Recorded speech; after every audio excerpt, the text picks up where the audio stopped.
트럼프가 그린란드를 압박했습니다.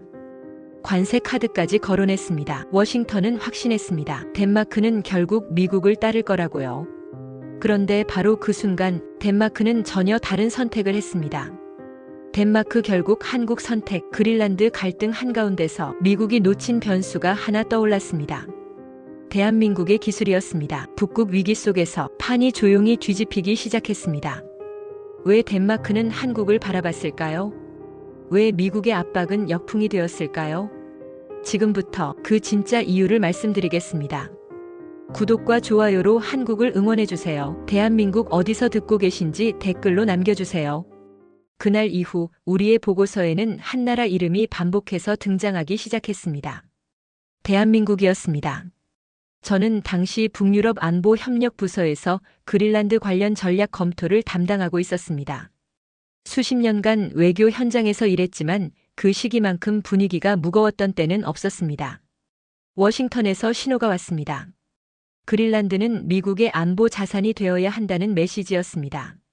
완곡한 표현은 없었습니다. 관세 압박이 먼저 들어왔고 그 다음엔 군사적 언급까지 흘러나왔습니다. 우리는 회의실에서 그 보도를 함께 지켜봤습니다. 침묵이 길었습니다. 누구도 먼저 말을 꺼내지 않았습니다. 강대국이 동맹국의 영토를 대놓고 겨냥하는 장면을 보면서 우리가 익히 알던 국제 질서가 다른 속도로 흔들리고 있다는 것을 느꼈습니다. 단순한 외교 수사가 아니었습니다. 실제로 판이 바뀌고 있었습니다. 그린란드는 땅이 아니었습니다. 북극 항로가 열리기 시작하면서 그 섬이 가진 지정학적 가치는 완전히 달라졌습니다. 히토류 매장량, 군사 전초기지로서의 위치, 고위도 통신 거점. 강대국들이 그 섬을 두고 계산기를 두드리는 이유가 있었습니다. 우리도 그 계산에서 자유롭지 않았습니다. 덴마크라는 나라가 어느 방향을 바라보느냐에 따라 북극 전략의 구도가 통째로 달라질 수 있었습니다. 워싱턴은 확신하고 있었습니다. 덴마크는 결국 미국의 요구를 수용할 것이라는 계산이었습니다. 오랜 동맹 관계, NATO 구조, 경제적 연결고리. 그 확신에는 근거가 있었습니다. 하지만 그 계산 안에 빠진 것이 있었습니다. 우리가 이미 다른 방향으로 움직이고 있다는 사실이었습니다. 저는 그 무렵 기술 협력 분야에서 올라온 보고서 하나를 받았습니다. 북극 환경 운용 장비, 극지 인프라 구축 역량, 고위도 기상 대응 시스템. 항목마다 비교 수치가 붙어 있었습니다. 그리고 그 수치 옆에는 반복적으로 같은 나라 이름이 등장했습니다. 한국이었습니다. 처음에는 그냥 지나쳤습니다.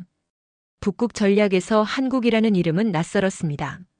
지리적으로도 역사적으로도 우리가 북극을 논하면서 자연스럽게 떠올리는 나라가 아니었습니다. 하지만 수치는 말을 바꾸지 않았습니다. 숫자는 감정이 없었습니다. 그 보고서는 조용하지만 명확하게 한 가지를 가리키고 있었습니다. 준비된 나라가 있었다는 것이었습니다. 그 이름은 우리가 예상한 나라가 아니었습니다. 워싱턴의 압박이 본격화되던 시기, 우리 내부에서는 조용한 작업이 시작되고 있었습니다. 저는 당시 북극 전략 검토 회의에 매주 참석하고 있었습니다. 회의실은 항상 같은 얼굴들로 채워졌고 논의는 늘 같은 방향으로 흘렀습니다. 미국의 요구를 어떻게 처리할 것인가? 유럽 파트너들과의 공조를 어떻게 유지할 것인가? 그 두 가지 축 안에서 모든 계산이 이루어졌습니다. 다른 가능성은 처음부터 테이블 위에 오르지 않았습니다. 한국은 그 테이블에 없었습니다.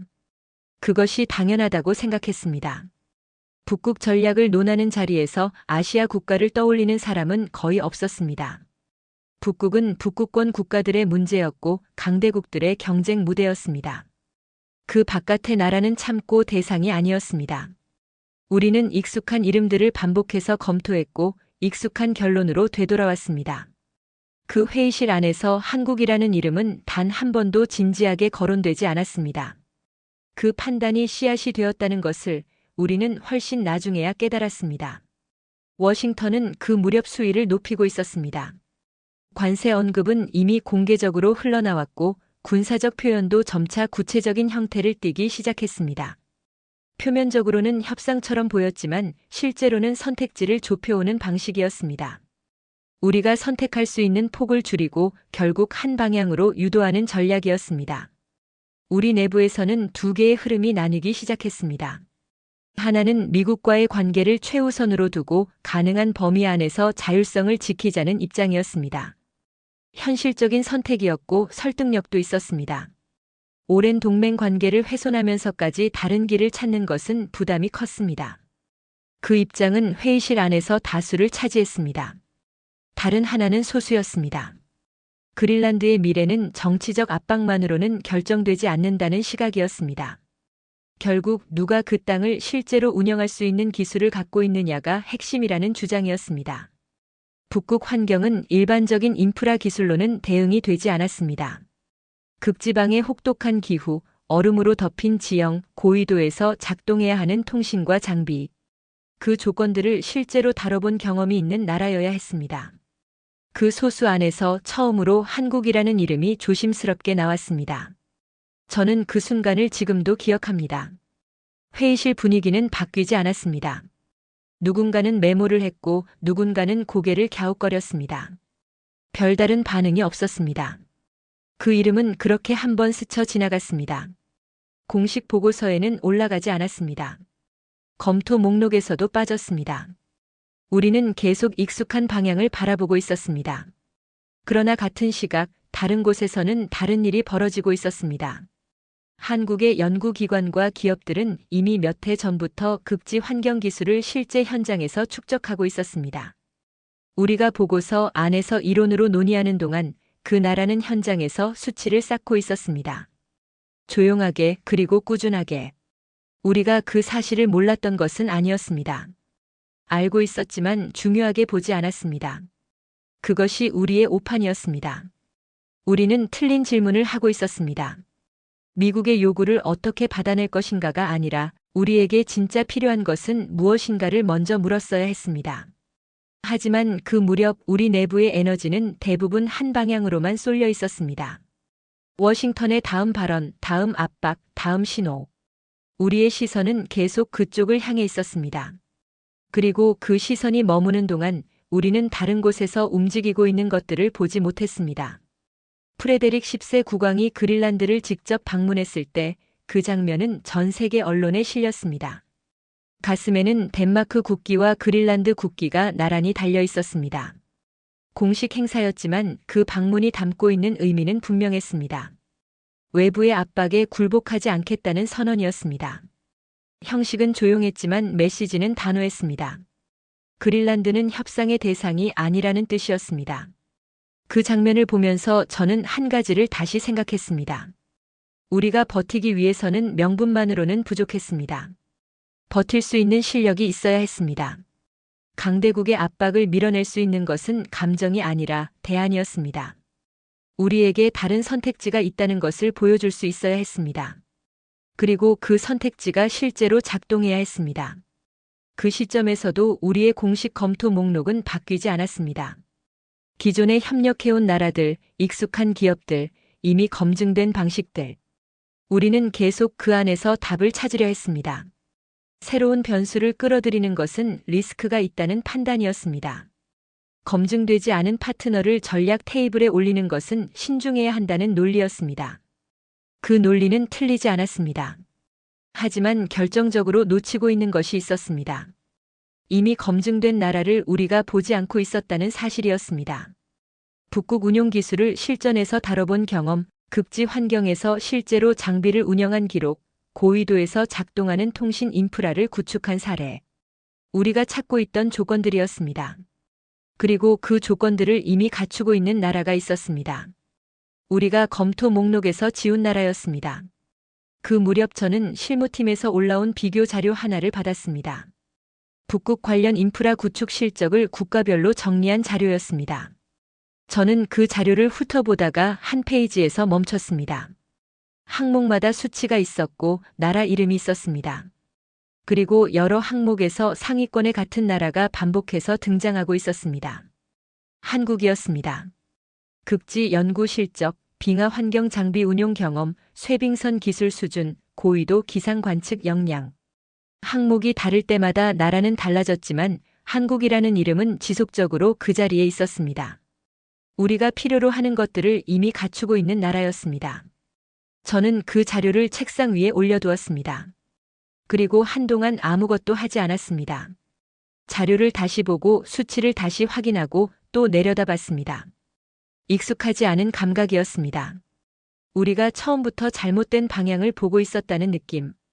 틀린 답을 고른 게 아니라 애초에 틀린 질문을 하고 있었다는 감각이었습니다. 위험 신호는 이미 와 있었습니다. 하지만 우리는 그것을 신호로 읽지 않았습니다. 확신이 있었기 때문이었습니다. 우리가 옳다는 확신, 익숙한 방식이 맞다는 확신, 한국은 이 무대의 주인공이 될 수 없다는 확신. 그 확신들이 겹쳐지면서 우리는 눈앞의 자료를 보면서도 제대로 읽지 못했습니다. 잘못된 확신은 자료보다 강했습니다. 그리고 그 대가는 얼마 지나지 않아 현실로 돌아왔습니다. 처음에는 작은 균열이었습니다. 회의실 안에서 보고서 수치가 맞지 않는다는 이야기가 나왔습니다. 북극 인프라 구축 일정이 예상보다 지연되고 있다는 내용이었습니다. 처음에는 계절 문제라고 했습니다. 극지방 특유의 기후 조건이 작업 일정을 늦추고 있다는 설명이었습니다. 그 설명은 그럴듯했고 우리는 그것을 받아들였습니다. 그러나 다음 달에도 같은 보고가 올라왔습니다. 일정이 또 밀렸습니다. 이번에는 장비 문제였습니다. 극지 환경에 맞게 설계된 장비라고 했지만 실제 현장에서는 예상과 다르게 작동했습니다. 혹한 속에서 오작동이 반복됐고 일부 시스템은 아예 가동이 중단됐습니다. 교체 부품을 조달하는 데만 몇 주가 걸렸습니다. 현장 인력들은 지쳐갔고 책임 소재를 두고 부서 간 갈등이 불거지기 시작했습니다. 저는 그 무렵부터 보고서를 다른 눈으로 읽기 시작했습니다. 숫자가 아니라 흐름을 보기 시작했습니다. 그리고 그 흐름은 한 방향을 가리키고 있었습니다. 우리가 선택한 파트너들과 방식들이 실제 극지 환경 앞에서 버텨내지 못하고 있었습니다. 이론과 현장 사이의 간격이 예상보다 훨씬 컸습니다.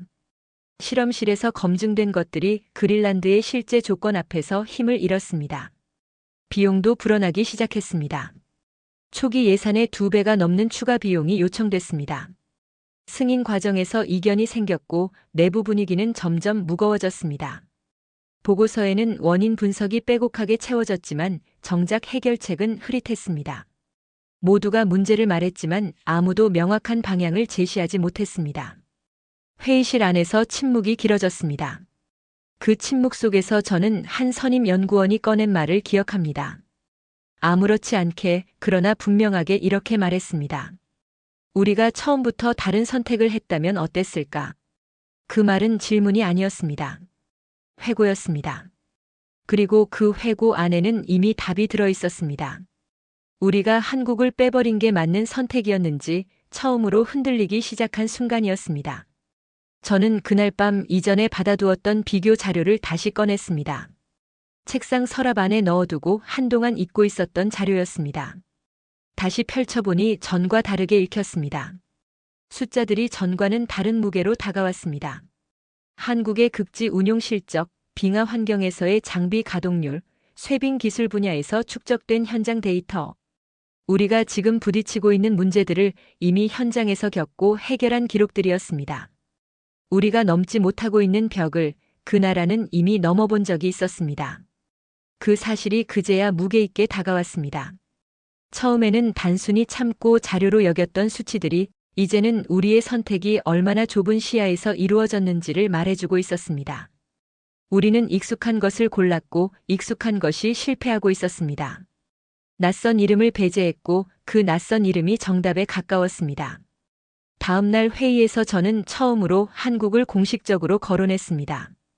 반응은 조용했습니다. 놀라는 표정도 있었고 무관심한 표정도 있었습니다. 하지만 반박은 없었습니다. 이전이라면 북극과 무관한 나라라는 말이 바로 나왔을 것입니다. 그날은 그런 말이 나오지 않았습니다. 현장이 흔들리고 일정이 무너지고 비용이 폭증한 뒤였기 때문이었습니다. 상황이 사람의 확신을 바꾸고 있었습니다. 그리고 그 변화는 아직 공식적인 흐름이 되지는 못했지만 회의실 공기 안에 분명히 존재하고 있었습니다. 무시했던 이름이 다시 테이블 위로 올라오고 있었습니다. 그것이 절망의 끝자락에서 일어난 첫 번째 움직임이었습니다. 한국을 과소평가한 선택이 조용하지만 분명하게 부메랑처럼 돌아오고 있었습니다. 보고서는 거짓말을 하지 않았습니다. 우리가 읽지 않았을 뿐이었습니다. 5장을 시작하기 전에 한 가지를 먼저 말씀드려야 할 것 같습니다. 저는 그 무렵까지도 한국이라는 나라를 북극 전략의 핵심 파트너로 진지하게 생각해 본 적이 없었습니다. 지리적으로 북극권과 멀었고 북극 관련 국제 협의체에서도 존재감이 크지 않다고 여겼습니다. 그것이 저의 선입견이었고 우리 부서 전체가 공유하던 전제였습니다. 그 전제가 얼마나 좁은 시야에서 만들어진 것인지를 저는 한 장의 비교 보고서 앞에서 비로소 깨달았습니다. 실무팀이 새로 정리한 자료였습니다. 이번에는 단순한 수치 나열이 아니었습니다. 국가별 극지 운용 실적을 시간 순서로 정리한 자료였습니다. 어느 나라가 언제부터 극지 환경에서 실제 작업을 수행했는지, 그 결과가 어떻게 축적되었는지를 보여주는 기록이었습니다. 저는 그 자료를 처음부터 천천히 읽었습니다. 한국의 항목에서 손이 멈췄습니다. 쇠빙 연구선 운용 이력이 생각보다 길었습니다. 남극과 북극 모두에서 실제 현장 연구를 수행한 기록이 있었습니다. 극지 기지 운영 경험도 있었고 빙하 환경에서의 장비 가동 데이터도 존재했습니다. 단순히 기술을 보유했다는 수준이 아니었습니다. 현장에서 실제로 써봤고 실패도 겪었고 그 실패를 통해 개선한 기록까지 있었습니다. 우리가 지금 현장에서 넘지 못하고 있는 벽이었습니다. 그 벽을 한국은 이미 몇 년 전에 넘어본 적이 있었습니다. 조용하게 언론의 주목 없이 국제 협의체의 조명 밖에서 그 나라는 자신들의 속도로 실력을 쌓고 있었습니다. 우리가 보고서에서 이론을 다듬는 동안 그 나라는 현장에서 데이터를 만들고 있었습니다. 저는 자료를 덮고 한동안 천장을 바라봤습니다. 허탈한 감정이었습니다. 분노도 아니고 놀라움도 아니었습니다. 그냥 허탈했습니다. 우리가 처음부터 제대로 보지 않았다는 사실이 이렇게 명확하게 눈앞에 펼쳐지는 순간 사람은 말을 잃게 됩니다. 저도 그랬습니다. 다음으로 눈에 들어온 것은 고위도 통신기술 항목이었습니다. 북극 환경에서 안정적인 통신망을 구축하는 것은 생각보다 훨씬 어려운 일입니다. 일반적인 위성 통신 방식은 고위도에서 신호가 불안정해집니다. 지형 조건과 기후 변수가 겹치면서 오류가 발생하고 그 오류가 현장 운용 전체를 흔들어 놓습니다. 우리가 선택한 파트너들이 현장에서 가장 많이 부딪힌 문제가 바로 이 통신 안정성이었습니다. 한국의 기록에는 그 문제에 대한 현장 대응 사례가 정리되어 있었습니다. 단순한 장비 사양이 아니었습니다. 실제로 문제가 발생했을 때 어떻게 대응했는지, 어떤 방식으로 안정성을 확보했는지, 그 결과가 수치로 어떻게 나타났는지까지 기록되어 있었습니다. 이것은 이론이 아니었습니다. 현장에서 쌓은 경험이었습니다. 그제야 저는 한 가지를 인정할 수 있었습니다. 우리가 한국을 검토 목록에서 뺀 것은 근거 있는 판단이 아니었습니다. 익숙하지 않다는 이유였고 낯설다는 이유였습니다. 데이터를 보기 전에 이미 결론을 내려놓은 것이었습니다. 그리고 그 결론이 우리를 지금 이 자리로 데려왔습니다. 일정이 무너지고 비용이 폭증하고 현장이 흔들리는 이 자리로. 저는 그날 보고서에 짧은 메모 하나를 남겼습니다. 한국과의 공식 접촉 가능성 검토 필요. 단 한 줄이었습니다. 결정도 아니었고 제안서도 아니었습니다. 하지만 그 한 줄은 이전까지 우리가 공식 문서 안에서 단 한 번도 쓰지 않았던 문장이었습니다. 작은 변화였습니다. 하지만 방향이 달라지는 것은 언제나 작은 문장 하나에서 시작됩니다. 우리가 무시했던 기록이 우리의 판단을 바꾸기 시작한 순간이었습니다. 그리고 그 순간은 우리가 선택을 바꾸기에 아직 늦지 않은 마지막 타이밍에 가까운 시점이었습니다. 준비된 나라는 기다리고 있었습니다. 우리가 돌아보기를. 처음 접촉을 시도한 것은 우리 쪽이었습니다. 그것이 이미 달라진 점이었습니다. 국제협력 논의에서 우리는 언제나 요청을 받는 쪽에 가까웠습니다. 기술 협력이든 인프라 논의든 먼저 손을 내미는 쪽은 대개 상대방이었습니다. 우리는 검토하고 조율하고 조건을 따지는 위치였습니다. 그것이 우리가 익숙하게 서 있던 자리였습니다. 그런데 이번에는 달랐습니다. 우리가 먼저 연락을 넣었습니다. 공식 채널을 통한 조심스러운 타진이었습니다. 북극 인프라 분야에서의 기술 협력 가능성을 논의하고 싶다는 내용이었습니다. 상대는 한국이었습니다. 회신은 예상보다 빨리 왔습니다. 그런데 그 회신의 톤이 저는 처음부터 마음에 걸렸습니다. 거절도 아니었고 과도한 환영도 아니었습니다. 담백했습니다. 논의할 수 있다고 했습니다. 일정을 조율하겠다고 했습니다. 그게 전부였습니다. 군더더기가 없었습니다. 저는 그 짧은 회신을 2번 읽었습니다. 오랜 외교 경험 안에서 저는 회신의 온도로 상대방의 상황을 읽는 법을 배웠습니다. 급하게 기회를 잡으려는 쪽은 말이 많아집니다. 여유가 있는 쪽은 짧게 씁니다. 한국의 회신은 짧았습니다. 그 짧음이 무엇을 의미하는지 저는 직감적으로 알 수 있었습니다. 그 나라는 서두르지 않고 있었습니다. 첫 번째 실무 논의는 화상회의로 진행됐습니다. 한국 측에서는 극지 기술 관련 연구기관과 관계 부처 실무자들이 참석했습니다. 우리 쪽에서는 저를 포함한 전략 검토팀이 자리했습니다. 회의는 예상보다 조용하게 시작됐습니다. 인사가 간결했고 바로 본론으로 들어갔습니다. 한국 측은 먼저 묻지 않았습니다. 우리가 무엇을 필요로 하는지, 왜 이 시점에 연락을 해왔는지 그런 질문이 없었습니다.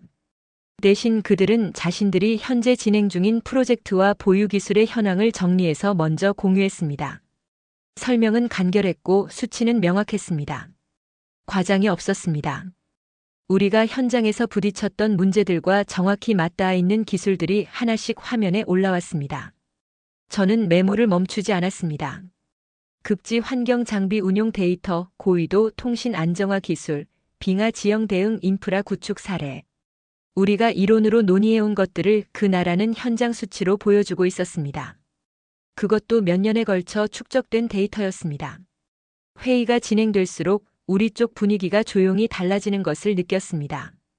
처음에는 검토하는 자세로 앉아 있었는데 어느 순간부터는 듣는 자세로 바뀌어 있었습니다. 그 차이를 저는 분명히 기억합니다. 회의 중반쯤 우리 팀에서 구체적인 협력 가능성을 물었습니다. 일정과 조건 그리고 실행 가능한 범위에 대한 질문이었습니다. 한국 측은 잠시 내부에서 확인하는 시간을 가졌습니다. 그 짧은 침묵 동안 저는 이상한 감각을 느꼈습니다. 우리가 답을 기다리고 있었습니다. 언제부터인가 우리가 기다리는 쪽이 되어 있었습니다. 요청하는 쪽이 바뀌어 있었습니다. 협력을 제안한 것은 우리였고 조건을 기다리는 것도 우리였습니다. 그 역학 관계의 변화가 회의실 안에서 아주 자연스럽게 그러나 분명하게 일어나고 있었습니다. 한국 측의 답변은 다시 간결했습니다. 협력 가능한 분야가 있다고 했습니다. 다만 일정과 조건은 우리 쪽의 필요에 맞춰 조율이 필요하다고 했습니다. 그 말 안에는 2가지가 동시에 담겨 있었습니다. 협력할 의사가 있다는 것, 그리고 우리가 그것을 요청하는 입장이라는 것. 그 2가지를 동시에 전달하면서도 상대방을 불편하게 만들지 않는 방식이었습니다. 저는 그 태도를 오래 생각했습니다. 회의가 끝난 뒤 우리 팀은 잠시 자리에 남아서 이야기를 나눴습니다. 분위기는 회의 시작 전과 달랐습니다. 누군가는 예상보다 훨씬 실질적인 내용이었다고 했습니다. 누군가는 준비가 되어 있는 나라라고 했습니다. 비판하는 사람은 없었습니다. 우리가 이 접촉을 왜 더 일찍 시작하지 않았는지를 아쉬워하는 목소리만 있었습니다. 그 아쉬움이 이미 하나의 답이었습니다. 우리는 태도를 바꾸고 있었습니다. 검토하는 자세에서 협력을 구하는 자세로. 그것은 작은 변화처럼 보였지만 외교의 언어 안에서는 매우 큰 이동이었습니다. 그리고 그 이동의 반대편에는 처음부터 조용하게 준비하고 기다려온 나라가 서 있었습니다. 우리가 찾아갔을 때 그 나라는 이미 와 있었습니다. 2번째 실무 협의가 시작되기 전날 밤 저는 한국 측이 사전에 보내온 자료 묶음을 검토했습니다. 분량이 상당했습니다. 단순한 소개 자료가 아니었습니다. 우리가 요청한 협력 분야별로 현황을 정리한 기술 문서였는데 각 항목마다 실제 현장 적용 사례와 결과 수치가 함께 첨부되어 있었습니다. 저는 그 자료를 훑어보다가 한 페이지에서 멈췄습니다. 날짜가 눈에 들어왔습니다. 우리가 이번 협의를 처음 타진한 것이 불과 몇 주 전이었습니다. 그런데 그 자료 안에 담긴 연구 기록들은 훨씬 이전부터 시작된 것들이었습니다. 몇 년 전부터 진행해온 프로젝트들이었습니다. 우리가 연락하기 훨씬 전부터 그 나라는 이 방향을 준비하고 있었습니다. 우리의 요청에 맞춰 급하게 만들어낸 자료가 아니었습니다. 이미 쌓여있던 것을 정리해서 보내온 것이었습니다. 그 사실이 주는 무게가 달랐습니다. 두 번째 협의는 첫 번째보다 구체적이었습니다. 한국 측은 이번에도 먼저 자신들의 현황을 놓았습니다. 그런데 이번에는 우리가 직면하고 있는 문제와의 연결점을 훨씬 명확하게 짚어왔습니다. 우리가 현장에서 어떤 문제를 겪고 있는지를 이미 파악하고 있는 것처럼 보였습니다. 표면적으로는 일반적인 기술 현황 설명이었지만 그 안의 내용은 우리의 상황을 정확하게 겨냥하고 있었습니다. 저는 옆에 앉은 동료와 눈이 마주쳤습니다. 말은 없었지만 같은 것을 느끼고 있다는 것을 알 수 있었습니다. 이 나라는 우리를 기다린 게 아니었습니다. 자신들의 길을 가고 있었고 우리가 그 길 위로 들어오게 된 것이었습니다. 주도권이 어느 쪽에 있는지가 조용하지만 분명하게 드러나는 순간이었습니다. 협의가 중반으로 접어들면서 한국 측이 한 가지를 언급했습니다. 북극 환경에서 현재 가장 중요한 과제 중 하나가 고위도 통신 안정성이라는 내용이었습니다. 그리고 그 문제에 대해 자신들이 몇 년에 걸쳐 현장에서 개발하고 검증한 방식이 있다고 했습니다. 설명은 기술적이었지만 복잡하지 않았습니다. 어디서 문제가 생기는지, 어떻게 접근했는지, 결과가 어떻게 달라졌는지 그 순서가 명확했습니다. 우리 현장에서 몇 달째 해결하지 못하고 있던 문제였습니다. 저는 그 설명을 들으면서 한 가지 감정을 억누르기가 어려웠습니다. 허탈함도 아니었고 부러움도 아니었습니다.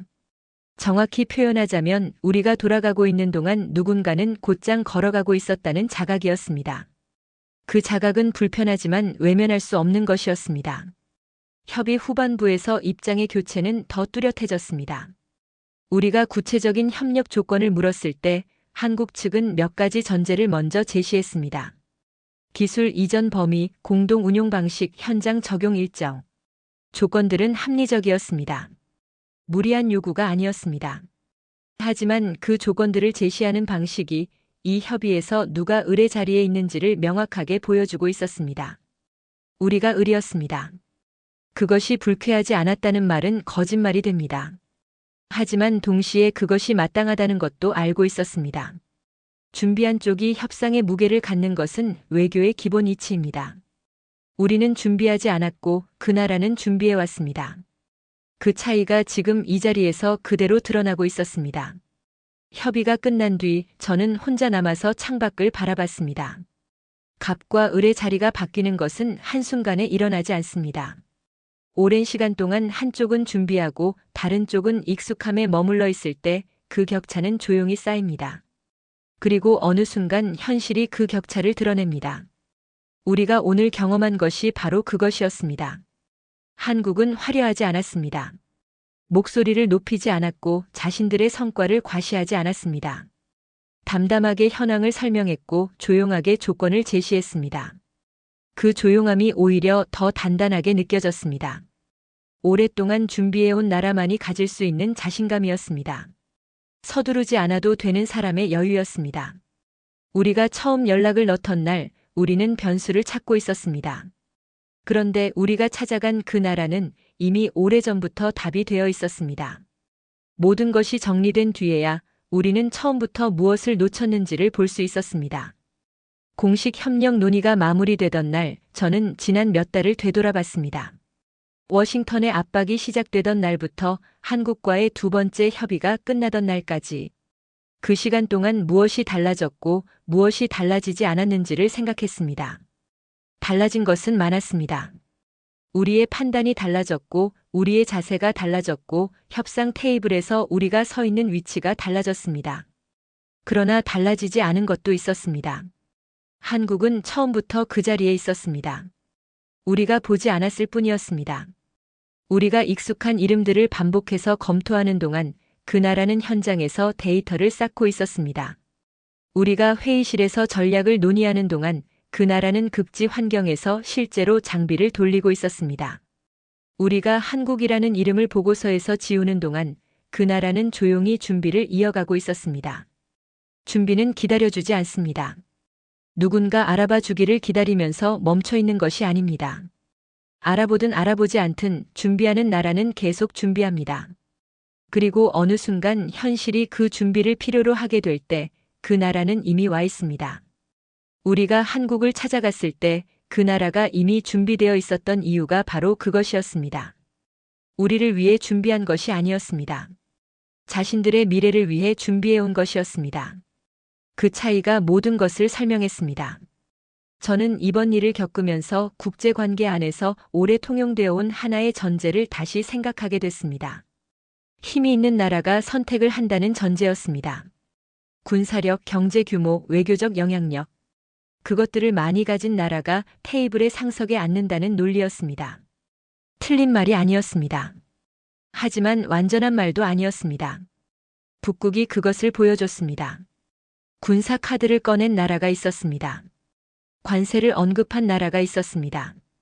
압박의 언어를 총동원한 나라가 있었습니다. 그러나 결국 덴마크가 바라본 것은 그 압박이 아니었습니다. 실제로 북극을 운영할 수 있는 기술이었습니다. 혹한 속에서 장비를 돌릴 수 있는 경험이었습니다. 현장에서 검증된 데이터였습니다. 그리고 그것을 가진 나라가 대한민국이었습니다. 힘이 아니라 준비가 선택을 만들었습니다. 저는 그 사실이 이번 일에서 가장 오래 남을 교훈이라고 생각합니다. 강대국의 압박이 통하지 않은 이유는 덴마크가 용감했기 때문만이 아니었습니다. 다른 선택지가 실제로 존재했기 때문이었습니다. 대안이 있는 나라는 압박에 굴복하지 않아도 됩니다. 그 대안을 만들어준 나라가 한국이었습니다. 조용하게 오랫동안 누가 알아봐 주기를 기다리지 않고 우리가 한국을 과소평가한 대가는 분명했습니다. 일정이 무너졌고 비용이 폭증했고 우리는 결국 우리가 배제했던 나라를 찾아가야 했습니다. 그리고 그 나라 앞에서 우리는 요청하는 쪽이 되어 있었습니다. 외교의 언어 안에서 그것이 무엇을 의미하는지는 굳이 설명하지 않아도 됩니다. 우리가 회의실에서 느낀 그 무게가 이미 모든 것을 말해주고 있었습니다. 그러나 저는 이 이야기를 후회의 기록으로만 남기고 싶지 않습니다. 우리가 늦었지만 방향을 바꿨다는 것, 그리고 그 방향이 옳았다는 것, 그것도 이 이야기의 일부입니다. 잘못된 판단을 인정하는 것은 쉽지 않습니다. 익숙했던 전제를 버리는 것도 쉽지 않습니다. 하지만 우리는 그것을 했습니다. 늦었지만 했습니다. 그리고 그 선택이 지금 우리를 다른 자리에 서게 만들었습니다. 한국은 더 이상 주변부의 나라가 아니었습니다. 북극 전략의 변수가 아니라 중심축 가운데 하나로 올라서 있었습니다. 그 나라는 누군가의 허락을 받아서 그 자리에 오른 것이 아니었습니다. 스스로 준비해서 스스로 그 자리를 만든 것이었습니다. 화려한 선언도 없었고 큰 목소리도 없었습니다. 그냥 묵묵히 준비했고 그 준비가 결국 세상이 찾아오게 만들었습니다. 조용히 준비한 나라가 선택받습니다. 그것이 북극이 우리에게 가르쳐준 것이었습니다. 그리고 그것이 대한민국이 오랫동안 실천해온 방식이었습니다. 우리는 그것을 너무 늦게 알아봤습니다. 하지만 알아봤습니다. 그리고 다시는 그 이름을 보고서에서 지우지 않을 것입니다. 이야기가 마음에 드셨다면 구독과 좋아요로 마음을 전해주세요. 대한민국 어디서 듣고 계신지 댓글로 남겨주세요.